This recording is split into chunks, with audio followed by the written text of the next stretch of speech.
মোস্তফা ওয়াদুদ প্রশ্ন করেছেন, কারো স্ত্রীকে ভাগিয়ে নিয়ে বিয়ে করলে সে বিয়ের বিধান কি? ভাই মোস্তফা, কারোর বিবাহিত স্ত্রীকে যদি ভাগিয়ে নিয়ে কেউ বিবাহ করে তাহলে সেটি বাতিল হিসাবে গণ্য হবে। অর্থাৎ এই বিবাহ কোনোভাবে গ্রহণযোগ্য না, এটি অবৈধ।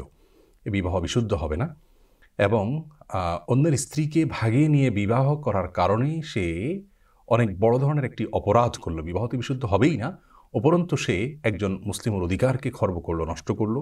কোনো নারী যদি তার স্বামীর সঙ্গে ডিভোর্স হওয়া ছাড়া অথবা স্বামীর মৃত্যু ছাড়া তিনি যদি অন্যত্র নিজে থেকে সেদে গিয়ে কারোর সঙ্গে বিবাহ বন্ধনে আবদ্ধ হন, তাহলে সেক্ষেত্রে তিনিও পাপিষ্ট হলেন এবং ব্যভিচারী হিসাবে বিবেচিত হবেন। সূরা নিসার 24 নম্বর আয়াত এবং কোরআনে কারিমের 5 নম্বর পারার একেবারে প্রথম আয়াতে আল্লাহ রাব্বুল আলামিন বলেছেন, আল মুহসানাতু মিনান নিসা ইলা আখিল আয়া, যে আয়াতে আল্লাহ রাব্বুল আলামিন বলেছেন যে সদবা কোনো স্ত্রীকে কেউ বিবাহ করতে পারবে না। অর্থাৎ কারোর স্ত্রী থাকা অবস্থায় অন্য কারোর স্ত্রী হওয়ার কোনো সুযোগ নেই।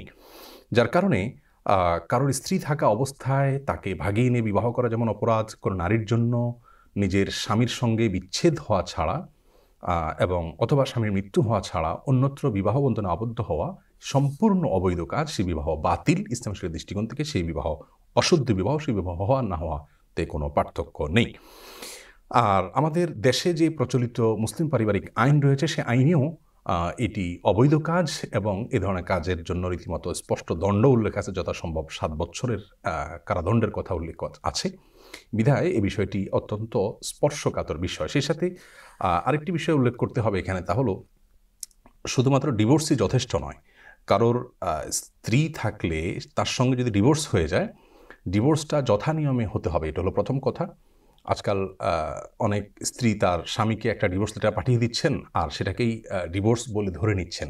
এটিও কিন্তু অনেক ক্ষেত্রে সঠিক পদ্ধতি অনুযায়ী না হওয়ার কারণে ডিভোর্স হিসাবে গণ্য হচ্ছে না। সঠিক পদ্ধতি বলতে আমি শরিয়ার পদ্ধতির কথা বলছি।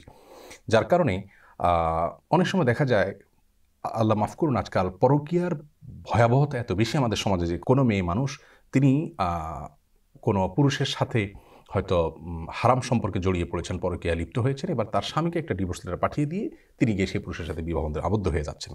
এভাবে কোনো অবস্থাতে ডিভোর্স হবে না। প্রথম কথা হলো যে এই ধরনের বিবাহ বিশুদ্ধ হওয়ার জন্য ডিভোর্সটা সঠিক পদ্ধতি অনুযায়ী হতে হবে। তার স্বামীর কাছ থেকে ডিভোর্স নিতে হবে।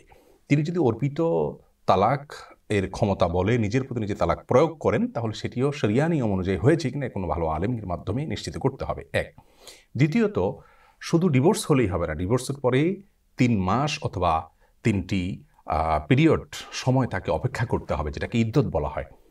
এর সময়ের মধ্যে যদি বিবাহ হয়, সেই বিবাহ অবৈধ বলে গণ্য হবে। অতএব এখানে দুটি বিষয় নিশ্চিত করতে হবে এ ধরনের বিবাহকে বিশুদ্ধ হিসাবে পরিগণিত করবার জন্য। প্রথমটি হলো ডিভোর্স হয়েছে কিনা এবং সেটি যথানিয়ম হয়েছে কিনা, আর দ্বিতীয়ত হলো ডিভোর্সের পরে 3 মাস অথবা 3 পিরিয়ডের সময় স্ত্রী পার করেছেন কিনা। এ দুটি বিষয় যদি নিশ্চিত হয়, তারপরে অন্যত্র তিনি বিবাহ বন্ধনে আবদ্ধ হতে পারেন। অন্যথায় সে বিবাহ অবৈধ এবং অশুদ্ধ বিবাহ হিসাবে পরিগণিত হবে।